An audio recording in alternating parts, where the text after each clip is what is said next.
My journey with meso began back in about 2000 when I wasn't feeling well, and I was misdiagnosed and treated for irritable bowel syndrome for about 2.5 years. And then one day I realized that I filled up with ascites, which is fluid, and I had a very thick abdomen, which was unusual, and my clothes weren't fitting. So I went to the doctor, and they sent me for a CAT scan, and the CAT scan showed a little bit of fluid. And the doctor said, "Oh, don't worry about it.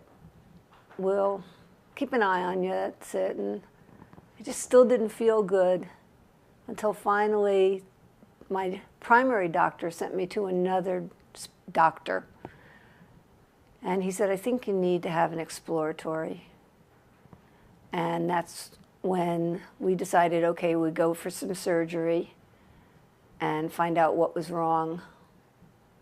And the fluid came out negative, but when the surgeon went in, he saw cells he had never seen before except in a college textbook, and it turned out to be the mesothelioma cells.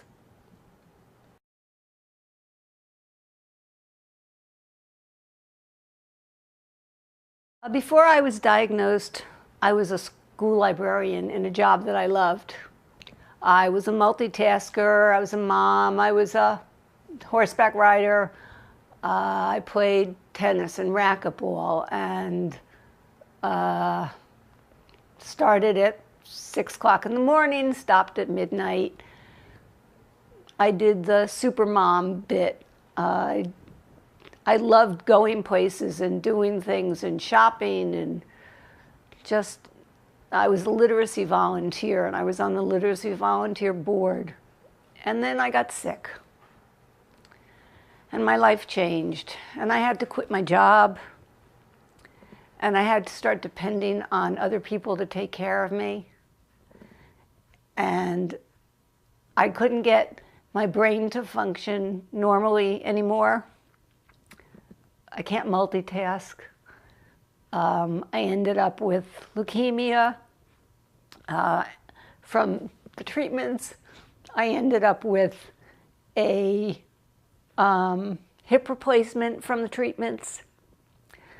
So I have a very limited life now, and it's affected me mentally, because not only can't I remember many things, or I get confused, or I can't put my words together correctly. But I have to watch my family watch me do this, which is very difficult to do. I was a very free-thinking, self-reliant person, and I can't say that I'm that anymore.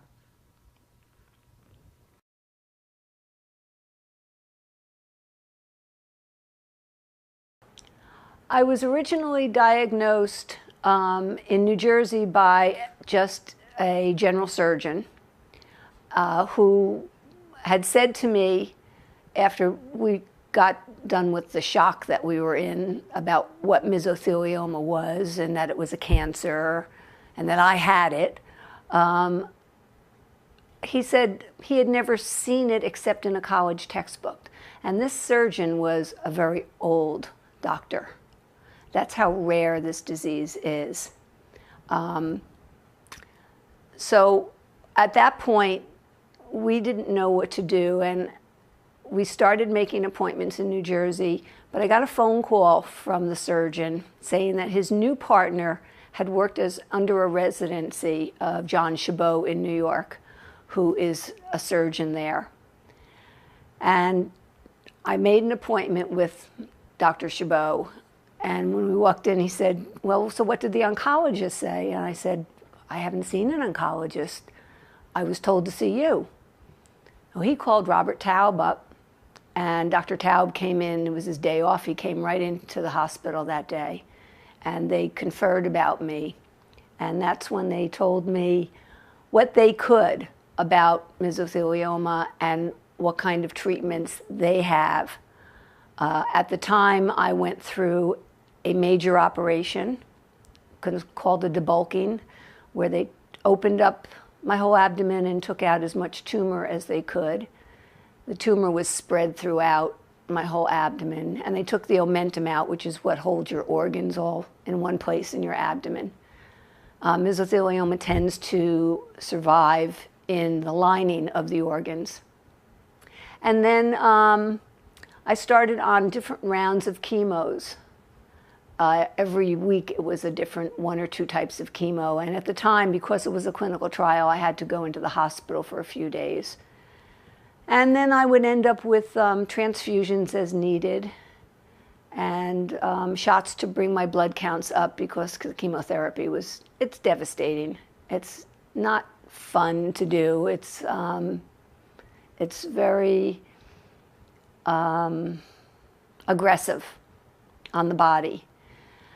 And after I went through all those weeks and weeks and months of chemotherapy, I went for a second debulking and a hot chemo interperitoneal wash, where they actually heat your body up, and after they open you up, they take out the tumor and they swish hot mitomycin chemotherapy throughout your body.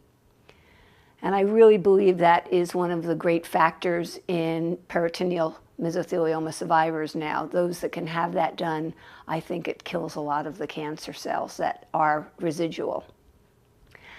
And then after a couple months, I went into radiation, which through the clinical trial, I believe they found really does not work very well on peritoneal mesothelioma patients. So that was my treatment and how I was diagnosed. And then because of some of the treatments, I ended up with a rare leukemia, diagnosed a few years later.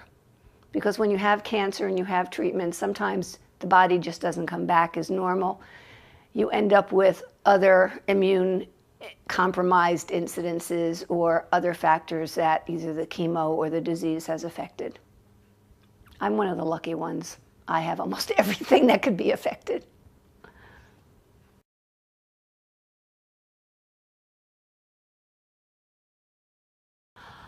I was exposed to asbestos by washing my husband's clothes.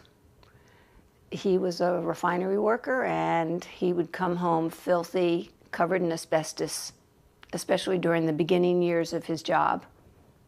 And even in the later years, they used asbestos in whatever it is he did. Bags of it, he would put his hands in it. So he was always around asbestos, and I would take his clothes and shake them out and throw them down the basement, and then go into the pile of clothes and bring them to the washing machine and wash them. Or sometimes he would just come to bed without taking a shower. He'd be so tired because he worked so many double shifts or time and a half shifts that he would just go to bed right next to me. Could have been in his hair, but it was through his work. And secondhand exposure is one of the major ways that people are exposed to asbestos.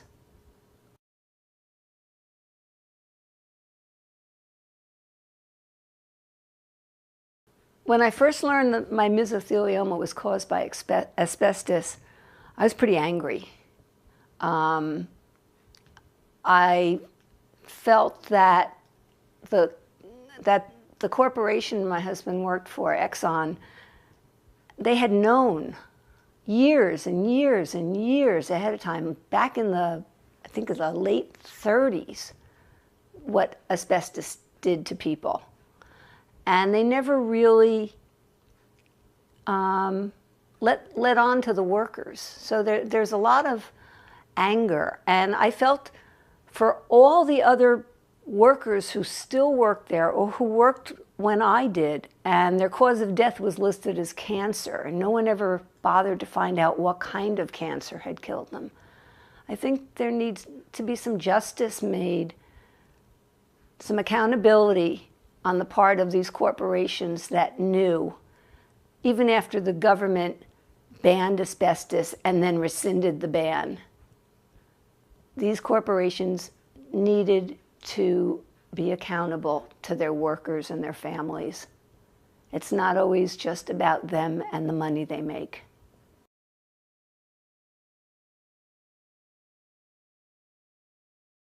Well, my doctor, the surgeon that I had, he's the one that told my husband about the diagnosis, and he wanted to make sure it was confirmed through the pathology, which it was immediately. And then we had to tell my daughter, and that's the only child we have. So we told her. It was pretty devastating to find out you have a cancer that the doctors say you have 6 months to live with. So it was it's a hard thing just to deal with. It was especially hard for my husband because he was my caregiver.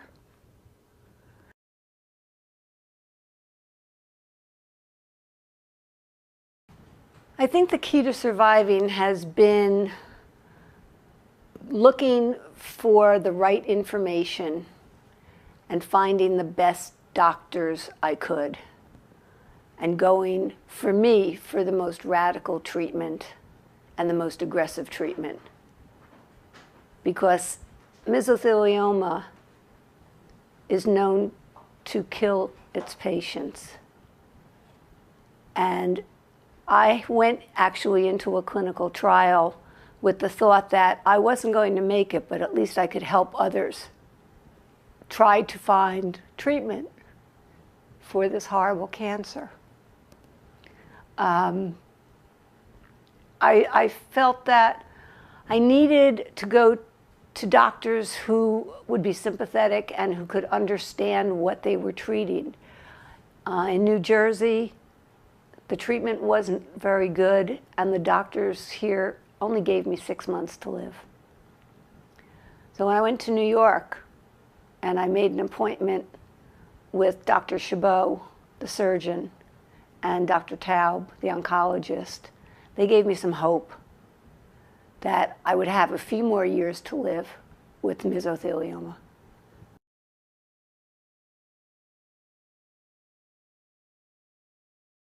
The advice I would give to someone who was recently diagnosed is, number one, to get in touch with the Mesothelioma Applied Research Foundation, or we used to call it MARF. It's called the Meso Foundation.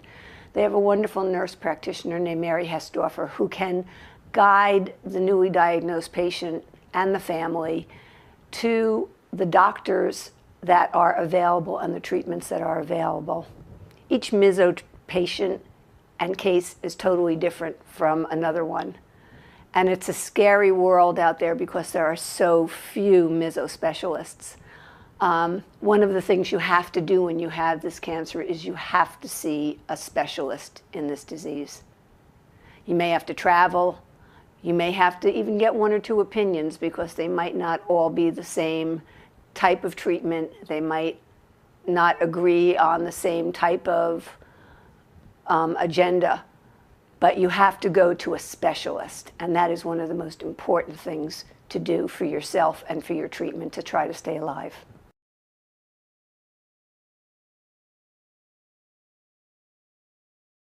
I decided to file a lawsuit because I felt that, first, this needed to come out, that Exxon and other corporations had neglected the people that worked for them, the people that give the sweat and the bloods and the work ethics and give all those years.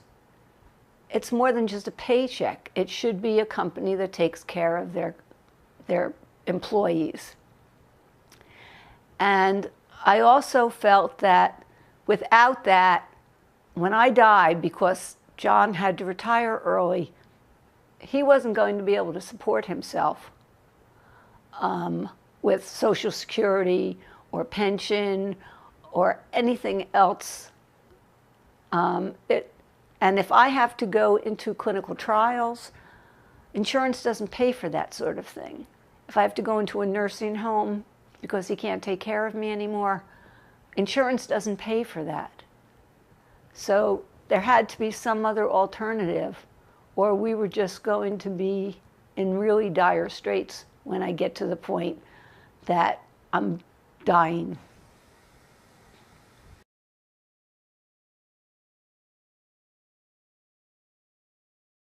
I was happy with the results of my lawsuit with Levy Konigsberg.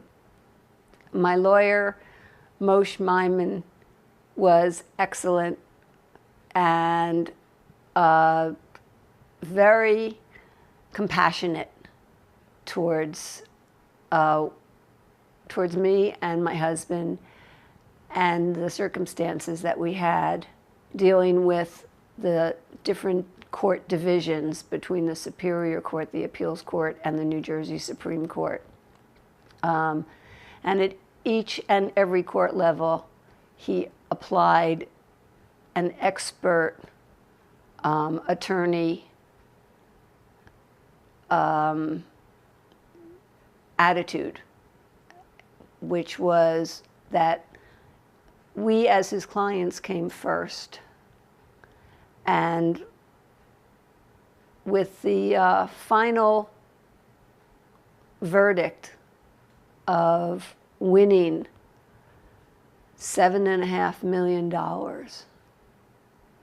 which is still a shock, I could not ask a law firm to do better than that against a company like Exxon.